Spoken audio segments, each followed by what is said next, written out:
మేము ప్రయత్నం చేస్తే ఇవాళ మీరు ఇన్ని అబద్ధాలా నోరు తెలిస్తే మీరు నోరు తెలిస్తే పూర్తి అబద్ధాలే. ముఖ్యమంత్రి గారు కనీసం దాని మీద సమీక్ష చేయాల్సిన అవసరం ఉండే, అక్కడికి రావాల్సిన అవసరం ఉండే ప్రాజెక్టు దగ్గరికి. సొంతం జిల్లా కదా, సొంతం జిల్లాలో సంఘటన జరిగినప్పుడు ఇమ్మీడియట్గా ఆ జిల్లాకు రావాలి, పూర్తి అధికారులతో సమీక్షించాలి. ప్రధానమంత్రి గారిని కలిసినప్పుడు మొదటి అంశం వీళ్ళు ఎట్లయినా రక్షించాలి సార్ అని చెప్పి అడగాల్సిన అవసరం ఉండే. మంత్రిగా మీ బాధ్యత,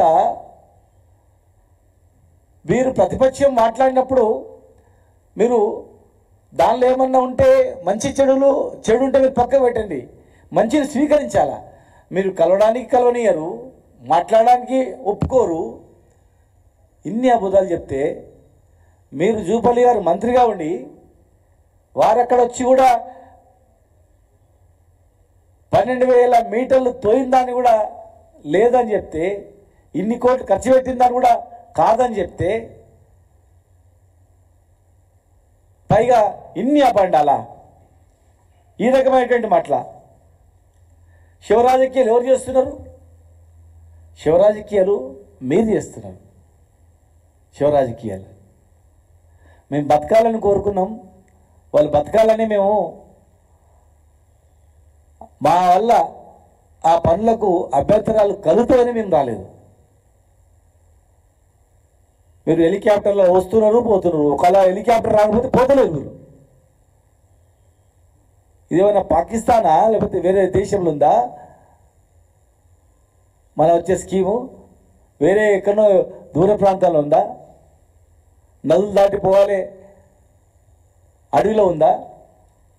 రవాణా సౌకర్యం లేదు హెలికాప్టర్ తప్ప వేరేనికి.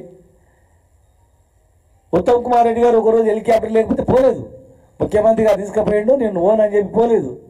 హెలికాప్టర్ ఇచ్చిన రోజు వస్తున్నారు పోతున్నారు. మేము బాధతో ఉన్నాం. పేదవాళ్ళండి వాళ్ళు, పేద జీవులు. కాళేశ్వరంలో కూలీలు వచ్చి సంతోషంగా పనిచేసారు. కరోనాలో పోదామంటే ట్రైన్లు ఎక్కించి పంపించారు మా ప్రభుత్వం, మా నాయకుడు కేసీఆర్ గారు. తెలంగాణకు రావాలని సంతోషంగా వచ్చి పనిచేయడానికి సిద్ధం అవుతున్నారు. వాళ్ళే స్టేట్మెంట్ ఇచ్చారు, దేశంలో ఎవరు పట్టించుకోలేదు మమ్మల్ని, తెలంగాణలో మాత్రం ఇంత బ్రహ్మాండంగా చూసుకున్నారని చెప్పేసి, పని చేసుకొని వదిలిపెట్టలేదని చెప్పి. ఎంతమంది చనిపోయినా క్లారిటీ లేదు, అసలు ఏం జరిగిందని క్లారిటీ లేదు. వాళ్ళు బతకడానికి ఎలాంటి బయట హంగామా తప్ప హెలికాప్టర్లో ఏవో సహాయ చర్యలు చేపడుతున్నారు, హెలికాప్టర్ల పైనుంచి తాడు కిందికి పైకి లాగుతున్నారు అన్నట్లు అడవులు చేయడం తప్ప లోపల నుంచి ఏం ప్రయత్నాలు జరిగినాయి? ఒక లారీ మట్టి కూడా రాలేదు, మట్టిలో బురదలో ఇరుక్కుపోయిన వాళ్ళు ఒక బురద తీయలేదు, 10 కప్పల బురద కూడా. ఎట్లా బయటకు వస్తారు? ఏ రకంగా ప్రయత్నం చేస్తున్నారు వాళ్ళు, వచ్చినటువంటి వాళ్ళకి ఆదనం. కానీ ప్రభుత్వం నుంచి కరెక్ట్ వాటర్ డివాటరింగ్ చేయడానికి సరైనటువంటి మోటార్లు లేటుగా బిగించిండ్రు, మట్టి లేటుగా తీసిండ్రు. ఇలా హరీష్ రావు గారు నిన్న రాగానే అక్కడ పోయి మాట్లాడాను, ఇక్కడ కేసు.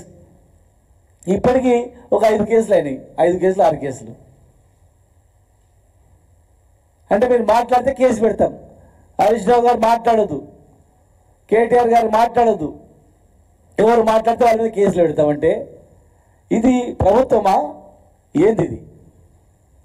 ప్రజల పాలన, రాక్షస పాలన? ఇదేం ప్రభుత్వం ఇది? ఇదేం పద్ధతి? ఏం కంటిన్యూగా మీరేమో 100 సంవత్సరాలు ఉంటామనుకుంటారా, 10 సంవత్సరాలు ఉంటామనుకుంటారా? మీకు అర్థమవుతలేదా గ్రౌండ్ రియాలిటీ ఏముందో? ప్రజలు ఏమనుకుంటారు కనీసం అర్థమవుతలేదా రేపు జరగబోయేది ఏందని? శివరాజకీయాలు చేసేది మీరు, మాట్లాడినందుకు కేసులు పెట్టేది మీరు, భయపెట్టించేది మీరు.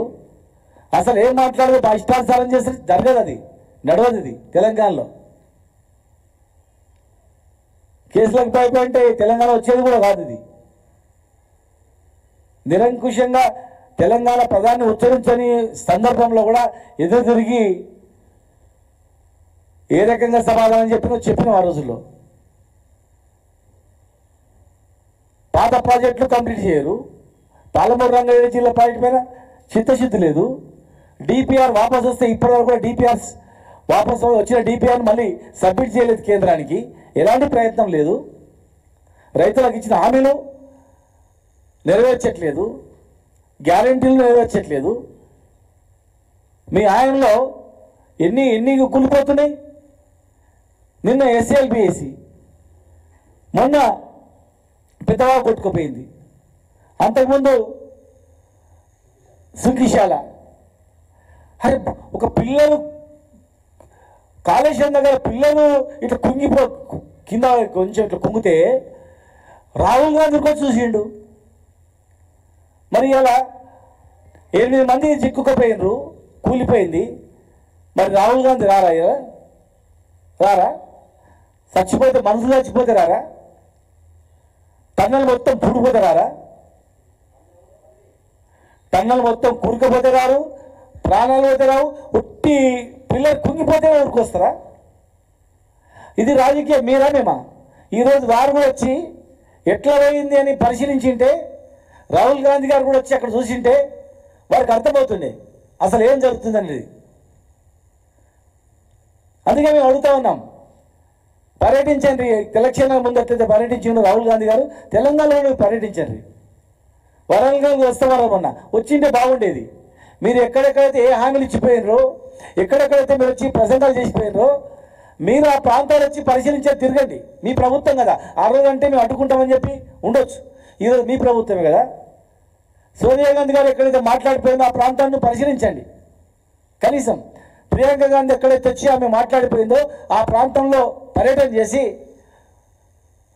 ఆ ప్రాంత ప్రజలతో అడగండి, మీరు ఇచ్చిన హామీలు ఏమైంది, తెలంగాణ ఏమవుతుంది, ఎక్కడికి పోతుంది, ఎక్కడున్న తెలంగాణ గ్రాఫ్ ఎక్కడ పడిపోతుంది. మీరు మాట్లాడినప్పుడు తెలంగాణ ఏ గ్రాఫ్లో ఉండే, ఇవాళ మీరు గవర్నమెంట్ వచ్చిన 15 ఏళ్ళ తర్వాత ఈ తెలంగాణలో ఎక్కడ ఉంది? కేవలం మీరు మాట్లాడిన అంశాలు, మీరు మాట్లాడించినటువంటి హామీల మీదనే మీరు ఒకసారి పర్యవేక్షించుకోండి. ఇది పద్ధత అనేది. హరీష్ రావు గారు కాళేశ్వరం ప్రాజెక్టు గురించి హరీష్ రావు గారు ఇంత మాట్లాడింది కదా మీరు కేసీఆర్ గారి మీద. మరి మీ హామీలో 4 ప్రాజెక్టులు కొట్టుకుపోతున్నాయి, కుంగిపోతున్నాయి, చచ్చిపోతున్నారు. ఏం చర్యలు చెప్పండి.